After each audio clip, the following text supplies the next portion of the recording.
The Modern Scripture, a Zen Buddhist Bible, is brought to you by Not a Prophet org, the place on the internet to find spiritual guidance powered by artificial intelligence.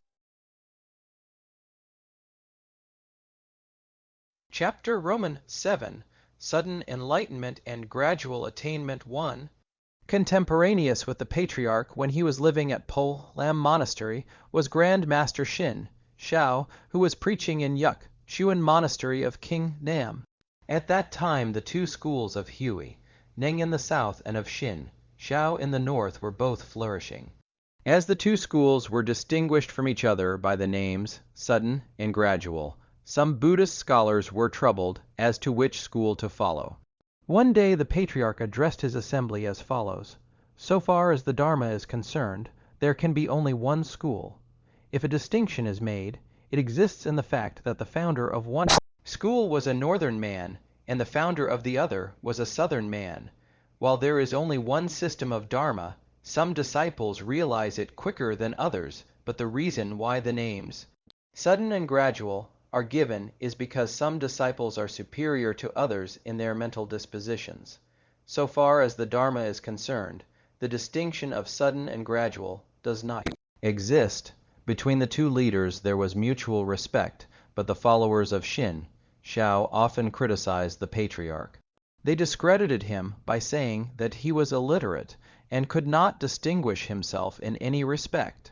Shin-shau, on the other hand, admitted that he was inferior to the Patriarch in one respect, namely, that Hui-neng thoroughly understood the teachings of the Mahayana, even if he had attained that wisdom without the aid of a teacher. Moreover, he added, my master, the fifth Patriarch, would not have personally transmitted the robe and bowl to him without good cause. I regret that, owing to the patronage of the court, which I by no means deserve, I am unable to travel far to receive instruction from him personally. You should go to Kai to consult him. Do not tarry." One day Shin-shau said to his disciple Chi-shing, "You are clever and witty. I wish you would go to Kai and attend the lectures there. Try your best to keep in mind what you hear, so that on your return you may repeat it to me." Acting on his teacher's instruction, Chi-shing arrived at Kai. Without saying anything about where he came from, he joined the company attending the Patriarch's lectures. When the Patriarch came to address the assembly, he said, "Someone has come here secretly to learn my teaching, and later to plagiarize it." Chi-shing at once came forward, made obeisance, and told the Patriarch what his mission was. "You come from Hui-neng Monastery, do you?" said the Patriarch. "Then you must be a spy." "No, I am not," replied Chi-shing. "Why not?" asked the Patriarch. "If I had not told you, I would have been a spy," said Chi-shing. "Since I have told you who I am no spy. Tell me, how does your teacher instruct his disciples?" asked the Patriarch. "He often tells them to concentrate their minds in a meditation on purity, to keep up the Dhyana position constantly, and not to lie down," said the Patriarch. "To concentrate the mind on a meditation on purity is an infirmity and is not Dhyana. To restrict oneself to the cross-legged position all the time is logically unprofitable. Listen to this stanza. A living man sits and does not lie down, but a dead man lies down and does not sit. On this physical body of ours, why should we impose the task of sitting cross-legged?" Making obeisance a second time, Chi-shing remarked, "Though I have studied Buddhism for 9 years under Grand Master Shin-shau, my mind was not awakened for enlightenment, but as soon as you speak to me, my mind is enlightened. As the question of continuous rebirth is an important one, I wish you would take pity on me and give me instruction as to that question." The Patriarch said, "I understand that your master gives his disciples instruction as to disciplinary rules Sila, meditation Dhyana, and wisdom Prajna. Will you please tell me how he defines these terms?" "According to his teaching," replied Chi-shing, "to refrain from all evil action is Sila, to practice whatever is good is Prajna, and to purify one's mind is Dhyana. This is the way he teaches us. May I ask what your system is?" The Patriarch replied, "If I should tell you that I had a system of Dhyana to transmit to others, I would be deceiving you. What I try to do to my disciples is to liberate them from their own bondage by such device as each case requires. To use a name, which after all is nothing but a makeshift, it may be called samadhi. The way your master teaches Sila, Dhyana, Prajna is wonderful, but my way is different. How can it be different, sir, when there is only one form of Sila, Dhyana, and Prajna? The teaching of your master, replied the Patriarch, is for the guidance of the general followers of the Mahayana. My teaching is for the more advanced followers. It is because some realize the Dharma quicker and deeper than others that there is a difference of interpretation. Listen while I explain and see if you think my instruction is the same as his. In expounding the Dharma, I do not deviate from the authority of my intuitive mind. To do otherwise would indicate that the expositor's mind, essence, was obscured, and that he was competent to teach only the phenomenal side of the Dharma, but not its essence. The true teaching of Sila, Dhyana, and Prajna should be based on the principle that the function of all things derives its virtue from its essence. Listen to this stanza. To free the mind from all impropriety is the Sila of mind essence. To free the mind from all perturbations is the Dhyana of mind essence. That which neither increases nor decreases is the diamond of mind essence. Going and coming are only phases of samadhi. Having heard this instruction, Chi-shing felt humiliated and thanked the Patriarch for the instruction. The Patriarch continued, the teaching of your master on Sila, Dhyana, and Prajna is fitted for minds of wise men, it is true, but my teaching is intended for minds of a more advanced type. He who has realized mind essence himself may dispense with such doctrines as Bodhi, Nirvana, and knowledge of emancipation. It is only those who do not possess a single system of Dhyana who can formulate all systems of Dhyana. These who understand what this means may rightly use such terms as Buddhakaya, Bodhi, Nirvana, knowledge of emancipation. To those who have realized mind essence, it makes no difference whether they formulate all systems of Dhyana or dispense with all of them. Because of this non-attachment, they are at liberty to come or to go. They are free from all obstacles and impediments. As circumstances arise, they take appropriate action. They give suitable answers according to the varying temperament of their questioner. They see with a comprehensive glance that all bodies of transformation are inseparable from essence of mind. They attain liberation, psychic powers, and samadhi, which enables them to perform the arduous task of universal salvation as easily as if they were only playing. Such are the men who have realized mind essence. By what principle are we guided in dispensing with all systems of Dhyana? Was Chi-shing's next question. The Patriarch replied, when our mind essence is free from improprieties, infatuations, and perturbations, when we look inward from each momentary sensation to another with Prajna, and when we no longer cherish attachment to objects, or to words, or to ideas, then are we forever emancipated. Why should we formulate any system of Dhyana when our goal may be reached no matter whether we turn to the right or to the left? Since it is by our own effort that we realize mind essence, and since the realization and practice of Dhyana are both spontaneous and instantaneous, the formulation of any system of Dhyana is unnecessary. All dharmas are intrinsically nirvanic. How can there be gradation in them? Chi-shing made obeisance and volunteered to be an attendant of the Patriarch, in which capacity he served faithfully, since the two Dhyana schools, that of Hui-neng in the south and Shin-shau in the north, were flourishing at the same time, in spite of the tolerant spirit shown by both masters who hardly knew what egotism was. There naturally developed a strong sectarian feeling among the disciples, calling their own master, Shin-shau, the sixth patriarch on no better authority than their own wishes. The followers of the northern school were jealous of the rightful owner of that title, whose claim was supported by the possession of the insignia, the robe, etc., and was generally acknowledged. In order to get rid of the rightful patriarch, they sent a lay member of the order whose secular name was Chang, a native of Kiangsi, and who as a young man had been fond of adventure, to get rid of him. With his psychic power of mind reading, the Patriarch was able to know of the plot. One evening Chang entered the Patriarch's room intending to carry out his instructions. The Patriarch, after placing 10 taels near his side, bent his neck forward and waited the blow. Chang made 3 attempts, but strange to say no wound was made. Then the patriarch spoke to him, saying, "A straight sword is not crooked, a crooked sword is not straight. I owe you money only, but life I do not owe you." Chang was taken by surprise, and, remorseful and penitent, he asked for mercy, and volunteered to join the order at once. But the patriarch handed him the money and said, "If my followers should learn of it, they would harm you. You must not remain here. Some other time come to see me in disguise, and I will take good care of you." As directed, Chang ran away that night, and subsequently joined the order under another master. Upon being fully ordained, he proved himself to be a very diligent monk. One day, recollecting what the patriarch had said, he made the long journey to see him and to pay him homage. "Why have you waited so long?" said the patriarch. "I have been expecting you all the time," said Chang. "Since that night you so graciously pardoned my crime, I have become a monk and have studied Buddhism diligently. I can only show my gratitude adequately by spreading the Dharma for the deliverance of all sentient beings." Then he asked a question as to the meaning of eternal and non-eternal, which the patriarch answered and then said, "You have now thoroughly realized mine essence. Hereafter you may call yourself Kai-chai." Kai-chai made obeisance and departed. Chapter VIII. Royal Patronage.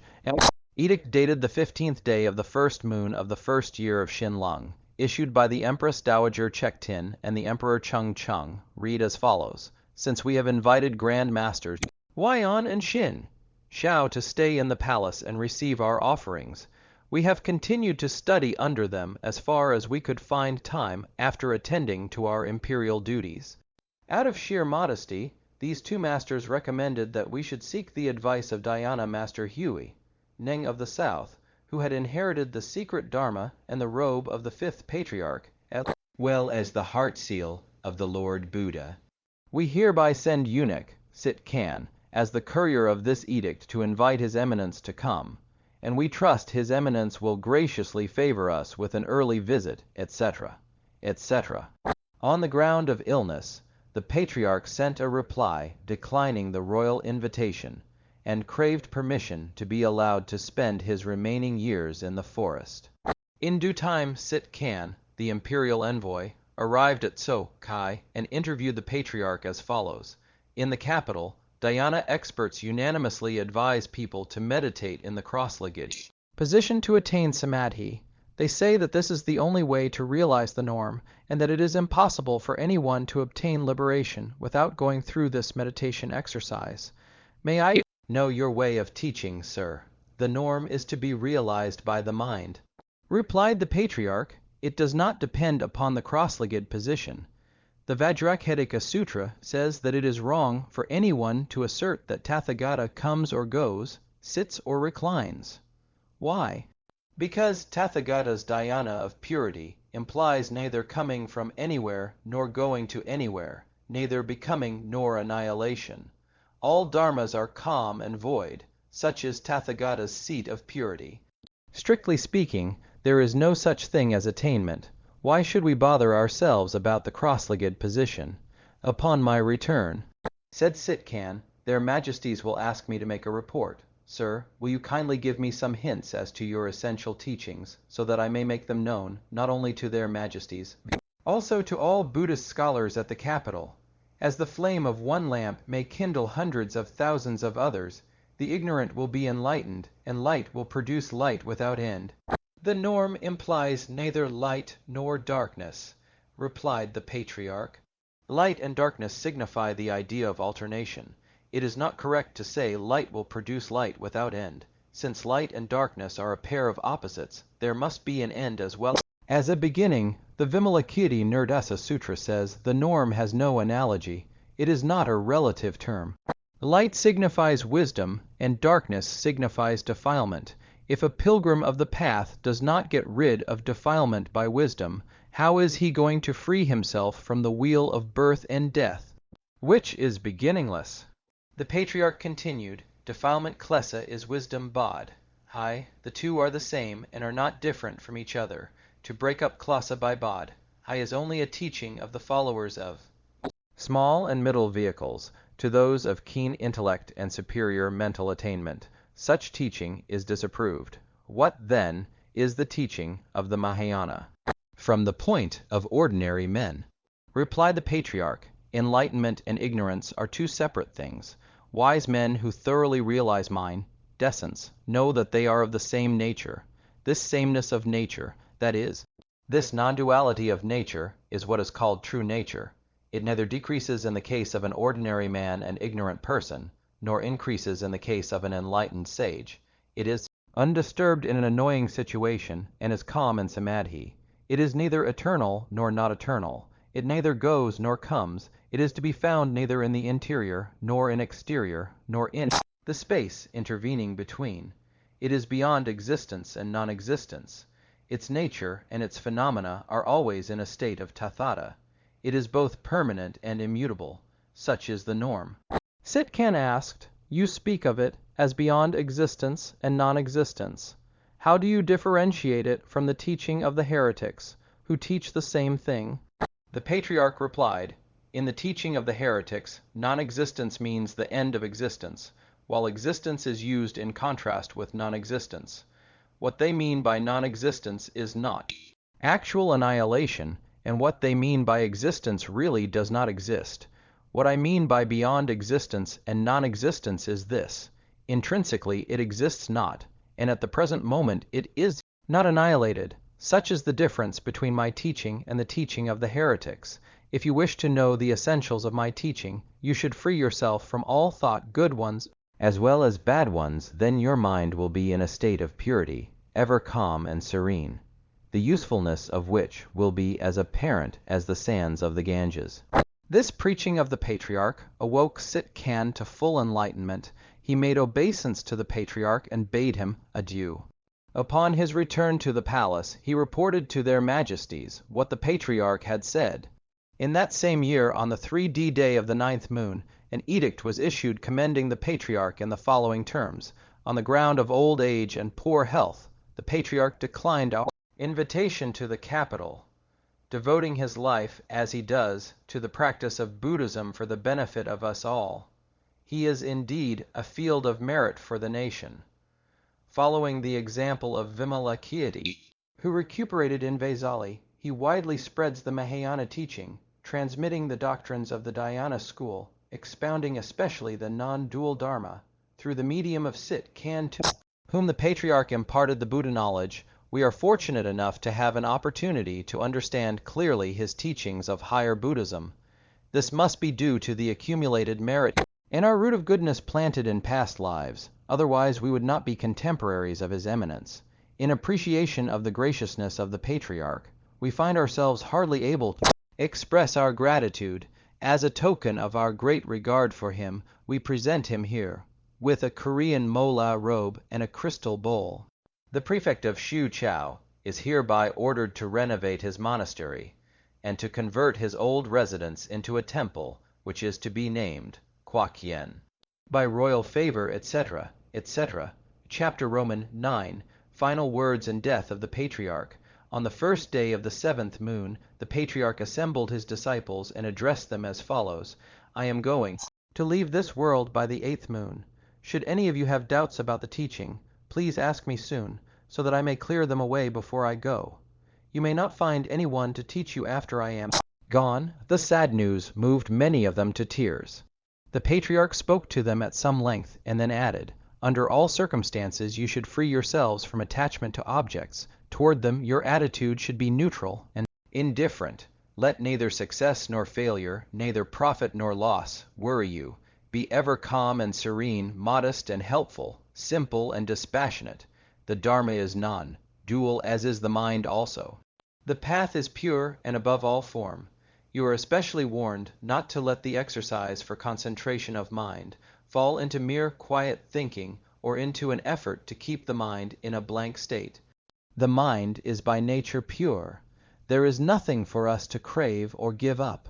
Realizing that the Patriarch would pass away in the near future, Elder Fat Hui, after prostrating himself twice, asked, "Sir, upon your entering into Parinirvana, who will be the inheritor of the robe and the secret Dharma?" As for the Dharma, all my sermons from the time I preached in the Fan Monastery up to now may be copied out for circulation. You should take good care of it and hand it down from generation to generation for the salvation of all sentient beings. He who preaches in accordance with its teaching preaches the orthodox Dharma. I have already made known to you all the Dharma I know. As to the transmission of the robe, this practice is to be discontinued. Why? Because you all have implicit faith in my teaching. You are all free from doubts. Therefore, you are all able to carry out the lofty object of our school. It is in accordance with the meaning of the stanza, handed down by Bodhidharma, the first patriarch, that the robe be no longer handed down to posterity. The verse says, "The object of my coming to China was to transmit the Dharma of deliverance to all under delusion." In 5 petals the flower will be complete. Thereafter fruit will come to maturity naturally. Do your best, each of you. Go wherever circumstances lead you. Listen to this stanza. With those who are sympathetic you may have discussion about Buddhism. As to those whose point of view differs from ours, treat them politely and try to make them happy. Disputes are alien to our school. They are incompatible with its spirit. To be bigoted and to argue with others in disregard of this rule is to subject one's mind, decence, to the bitterness of this mundane existence. On the 8th day of the 7th moon, the patriarch suddenly gave an order to his disciples to get a boat ready for his return to Shin-shau, his native place. They entreated him earnestly to remain where he was, but in vain. "It is only natural," said the patriarch. "Death is the inevitable outcome of birth. Even the Buddhas as they appear in this world must manifest an earthly death before they enter parinirvana. There will be no exception with me. My physical body must be laid down somewhere. Fallen leaves go back to the place where the root is. On the 3rd day of the 8th moon of the year Hui-tsao, the 2nd year of the Sin-tan era, after eating with his disciples at the Hui-neng Monastery, Sun-shau, the patriarch spoke as follows: "Please sit down in order of seniority. I am going to say goodbye to you. After my passing away, do not follow the worldly custom of crying and lamenting. Neither should messages of condolence be accepted, nor should mourning be worn. These things are contrary to orthodox teaching. He who does them is not my disciple.